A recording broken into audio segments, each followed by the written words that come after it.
পত্রিকা কর্তৃক আয়োজিত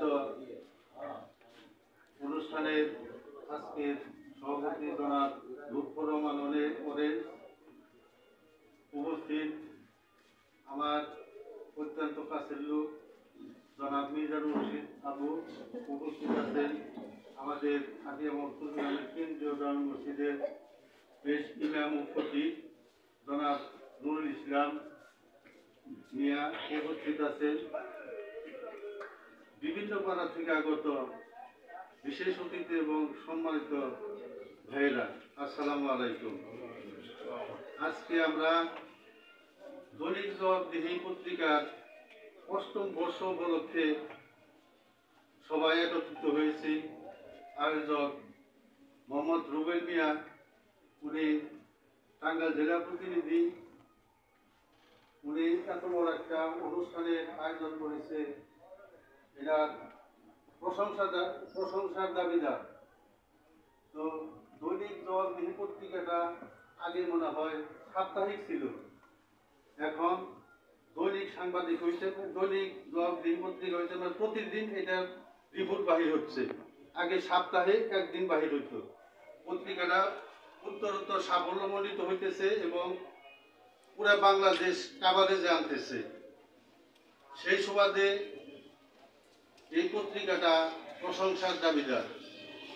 আমি আশা করব জেলা প্রতিনিধি এবং মির্জাপুর উপজেলা রিপোর্টার্স ক্লাবের সহসভাপতি লুৎফর রহমান অরেঞ্জকে যে আপনারা এই পত্রিকার যতগুলো রিপোর্ট আনবেন, আপনারা বস্তুনিষ্ঠ রিপোর্ট আনবেন।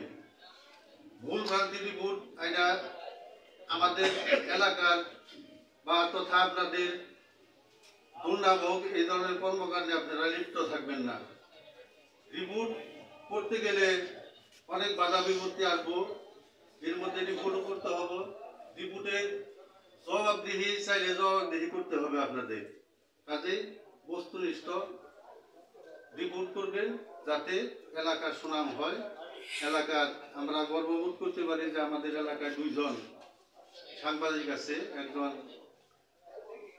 উপজেলা রিপোর্টার্স ক্লাবের সহসভাপতি, 4টিখানি পদনা, রিপোর্টার্স ক্লাব আর রিপোর্টার্স ইউনিটি, 2টা সংগঠনই মির্জাপুরে অবস্থিত। তার মধ্যে রিপোর্টার্স ক্লাবের উত্তরোত্তর সাফল্য হইতেছে। রিপোর্টার্স ক্লাবের সাংবাদিকদের আপনার সাহসিকতা রিপোর্টার্স ইউনিটির চেয়ে অনেক বেশি, যার ফলশ্রুতিতে দেখা গেছে আগস্টের 4 তারিখে আমাদের রুবেল টাঙ্গাইল কাভারেজ করতে যে বিশালভাবে আঘাতপ্রাপ্ত হয়েছিল। তো আমরা পরে ওকে দেখে মনে করলাম যে মনে হয় অ্যাক্সিডেন্ট হয়েছে। পরে খোঁজ খবর নিয়ে দেখলাম না, ও 2টা বাড়ি খেয়েছে, 2টা বাড়ি ওর মাথার মধ্যে দিয়েছিল, সেখানে 15-20টা করে সিলাই দেখলাম। তো এরপরে আল্লাহ ওকে ফিরিয়ে এনেছে। গ্রামবাসী বা তথা এলাকার দোয়ার আশীর্বাদে ও সুস্থ হয়ে আজকে আমাদের মাঝে বিরাজ করতেছে। আমি আর কথা বাড়াবো না। পত্রিকার উত্তরোত্তর সাফল্য কামনা করে আমি আমার বক্তব্য শেষ করছি। আসসালামু আলাইকুম।